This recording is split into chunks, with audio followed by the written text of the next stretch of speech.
Hello friends खुलुमबाय आंनि बड' जब इनफो यूट्यूब चेनेलाव फिन खनसेबाव गासैखौबो बरायबावदों आसा खालामो गासैबो मोजां दं आरो लोगोसे आंबो मोजाङै दङ। फाइनाली मोनसे गुड निउज फैदों बेनो जाहैबाय आसाम पुलिसनिफ्राय फैदों। आसाम पुलिसनिफ्राय अफिशियल नटिफिकेशन फैदों जेरावनाखि एडमिट कार्डनि सोमोन्दै लिरनाय दङ। थ' बेवहाय होनदों एडमिट कार्ड जोङो मोननो थाखाय जेनेरेट खालामना लाग्रोनांगोन माखासे बुस्थु जोङो आपडेट खालामनांगोन मानो होनोब्ला बेयो सिगांनि जानाय एप्लाइमोन आरो बिनि लास्ट डेटआ जाहैबाय 10 आगस्ट। थ' 10 आगस्टनि सिगांनो जोङो जेनेरेट खालामग्रोना लानांगोन अब्लासो जोङो एडमिट कार्ड मोनगोन आरो लोगोसे एग्जाम होनो मोनगोन बा जोङो इन्टारभिउ होनो मोनगोन। दा फाइनाली बबे मोनसे पस्टनि फैगोरखौ आं नोंथांमोननि गेजेराव लाबोगासिनो दङ। दा गोबाङानो एक्साइटेड जादोंमोन जे बेनि एडमिट कार्ड फैसिगोन होननानै आरो लोगोसे इन्टारभिउखौ होनो मोनसिगोन होननानै आरो लोगोसे बुंबावदोंमोन 25 जुलाइनि उनावनो एडमिट कार्ड गगोन होननानै नाथाय प्रेजेन्ट सिटुएशनखौ नायनानै बिथांमोना रिलिज खालामथ'वाखै मानो होनोब्ला रिलिज खालामनाय लोगो लोगोनो गोबां मानसिफ्रा डाउनलड खालामगोन आरो लोगोसे फैसा खरसा जागोन आरोबाव जुदि बोथोरा गाज्रि जायोब्ला ओरैनो बरबाद जागोन। थ' बिनिखायनो बिथांमोना खालामथ'वाखै खिन्थु अफिसियेलि इसु जागासिनो दङ बियो दा बावैनो फैगोन होननानै आसा खालामदों। दा जों थांदिनि अबे मोनसेनि जोङो बेवहाय जेनेरेट खालामना लाग्रोनांगोन जुदि जेनेरेट खालामाबा नोंथांमोना हले एडमिट कार्ड मोननाय नङा आरोबाव लोगोसे एग्जाम होनो मोननाय नङा। थ' जोङो गोबाव खालामालासिनो थांदिनि थ' गिबियावनो भिडिअखौ जोबजासिम नायलांदो आरोबाव लोगोसे नोंथांमोना चेनेलाव सोरबाफोर गोदानै फैदोंमोनब्लाबो चेनेलखौ मोजां मोनदोंबा लाइक खालामदो आरो लोगोसे साबस्क्राइब खालामना लादो बेबायदिनो गोबां जबनि नटिफिकेशन मोनबाय थागोन आंनि चेनेलाव। थ' दानिया जों थांदिनि आसाम पुलिसनि वेबसाइटआव थ' जोङो बेखौ मोनगोन आसाम पुलिसनि वेबसाइटआवनो जोङो गासैबो डिटेल्सखौ मोनगोन आं नोंथांमोननो होनो होखाबाय लिंकखौ डिसक्रिप्शनाव थांनानै डाइरेक्टलि फैनानै नायफैनो हागोन। दा फाइनाली फैबाय आं आसाम पुलिसनि वेबसाइटआव बेनो जाबाय अफिशियल पेज थ' जोङो बेवहाय थांनाय लोगो लोगो बेबायदि इन्टारफेस नुगोन बेवहायनो नोंथांमोना थांनो हागोन। नैबेवहाय नुदों वेबसाइटखौ आं नोंथांमोननि गेजेराव बुंनानै होबावदिनि slprb.assam.in थ' बेबायदि होनाय लोगो लोगो नोंथांमोना नैबेबायदि इन्टारफेस नुगोन जेरावनोखि आसाम पुलिसनि गासैबो बेवहाय डिटेल्सखौ मोनजोबो। थ' नैबेवहाय नुदोंना नोंथांमोना एडमिट कार्ड डाउनलड बेवहाय गासैबो खामानि जाजोबो। दा जों फैदिनि बबे मोनसेनि फैगासिनो दङ जोङो मा नटिस मोनदों जों बेवहाय नायदिनि जे एबि इउबि कनस्टेबल ना जों मा पस्ट जों बेवहायनो गासैबो डिटेल्सखौ जों मोनजोबगोन। जिथियानोखि गासैबो पस्टआ एडमिट कार्ड ओंखारगोन अब्लानो नैबे पेजआव फैजोबगोन।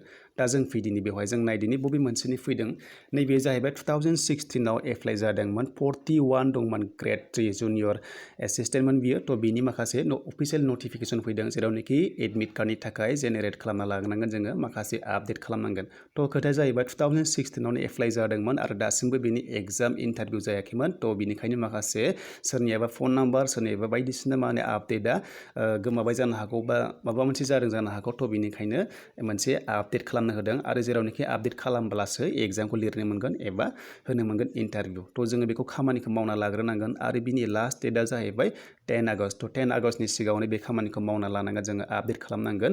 थ' बे खोथाया जाहैबाय दाखालि बावै सिगाङावनो बेखौ खालामदोंमोन जेनेरेट खालामना लाहोदोंमोन नाथाय माखासे स्टुडेन्टस बा केन्डिडेटफ्राहाय फेल जादोंमोन मानो होनोब्ला प्रेजेन्ट सिटुएसननि थाखाय बेखौहाय जेनेरेट खालामना लानो हायाखैमोन। थ' बिनिखायनो बिथांमोना एक्सटेन्ड खालामनानै बेखौहाय 10 आगस्टनि गेजेरावनो आरोबाव खालामनो होबावदों अब्लासो बिथांमोना एग्जामखौ लिरनो मोनगोन। दा जोङो जेनेरेट खालामगोन माबोरै थ' बेवहाय नुदों नोंथांमोना नैबेयाव जेनेरेट हियाराव थांनानै क्लिक खालामबानो गासैबो खामानिखौ मावनो हागोन। थ' आं बेवहाय थुबाय दा बेयाव थुनाय लोगो लोगो माखासे पेज फैगोन इन्टारफेस फैबावगोन अफिसियेलि। थ' बेवहाय फैगोन स्ल' जादों नेटआ थ' नोंथांमोना नायलांबाय थाबानो जाबाय आरोबाव लोगोसे लाइक खालामनो दा लास्टआव नायखांजोबोब्ला थ' फैबाय फाइनाल बेवहाय नोंथांमोना बे एडभार्टाइजमेन्ट डेटआ ओंखारदोंमोन 2016आवनो ओंखारदोंमोन फेब्रुवारि 23आव। थ' जुनियर एसिस्टेन्ट ग्रेड 3 एप्लाइ जादोंमोन। दा बेवहाय जेनेरेट खालामनोबा नोंथांमोना मा खामानि मावनांगोन बुंनो हागोन। थ' गिबियाव नायना लाग्रोदो जुदि नोंथांमोननि लिस्टआ नैबाव दङबा लिस्ट 1आव डाउनलड खालामदो लिस्ट 2आवबो डाउनलड खालामदो लिस्ट 3आवबो डाउनलड खालामदो। थ' बेवहाय थायोब्ला नोंथांमोना बेवहायनो गासिबो एप्लिकेसन आइडि रल नाम्बारखौ मोनजोबगोन ओमफ्रायहाय रिजेक्टेड लिस्टबो नायनो हागोन जुदि सोरनाबा रिजेक्ट जादोंब्ला नैबे रिजेक्टेड लिस्टआव थागोन नैबे रेड कालाराव नोंथांनि नामा थागोन जुदि रिजेक्ट जादोंब्ला।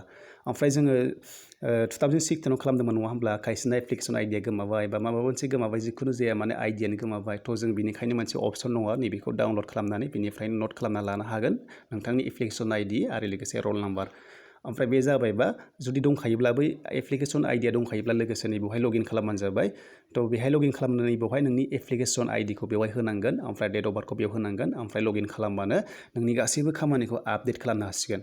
थ' बेवहाय थांनानै लगिनाव थांनाय लोगो लोगो नोंनि गासिबो एप्लिकेसन स्टेटासा श' जागोन बेवहायनो नोङो आपडेट खालामनो हागोन फन नाम्बार चेन्ज खालामनो हागोन डेट अफ बार्थ चेन्ज खालामनो हागोन बा एड्रेस चेन्ज खालामनो हागोन बेफोरबायदि गासिबो चेन्ज खालामनानै बेहाय जेनेरेट खालामनांगोन अब्लासो नोंथांमोना एक्सेप्ट जागोन आरो नोंथांमोननि एडमिट कार्डआ दा बावैनो गसिगोन बा रिलिज जासिगोन बेनि एग्जामा जासिगोन थ' बेनिखायनो बिथांमोना जेनेरेट खालामनो होग्रोबाय दा बावैनो बेनि एग्जामा जासिगोन थ' आसा खालामदों भिडिअखौ मोजां मोनबाय जानांगौ आरो नोंथांमोना माबाफोर कनफिउस जादोंब्ला सोंहरबानो जाबाय ओमफ्राय मोनसे खोथा AB आरो UB कनस्टेबलनि इसु जागासिनो दङ दा बावैनो जासिगोन एडमिट कार्ड ओंखारसिगोन थ' आसा खालामदों बियो सेप्तेम्बर नङाबा आगष्टनि गेजेरावनो ओंखारगोन होननानै आं आसा खालामदों आरो लोगोसे नोंथांमोना प्रेक्टिसखौ खालामबाय थाबानो जाबाय ड्रप खालामनाङा जेसेबांनो प्रेक्टिस खालामगोन एसेबांनो स्पिड जागोन आरो लोगोसे एक्सेलेन्ट थांनानै मोजां नाम्बार मोनगोन थ' फाइनालि आसा खालामदों भिडिअखौ मोजां मोनबाय होननानै आरोबाव लोगोसे जुदि नोंथांमोना ट्रान्सपर्टनि एप्लाइ खालामनोबा नैबावनो खालामनो हागोन नैबे क्लिक हेयाराव थांनानै ट्रान्सपर्टनि एप्लाइ जागासिनो दङ नैबावहायनो थांनानै एप्लाइखौ खालामनो हागोन थ' आसा खालामदों भिडिअखौ नायबानो जाबाय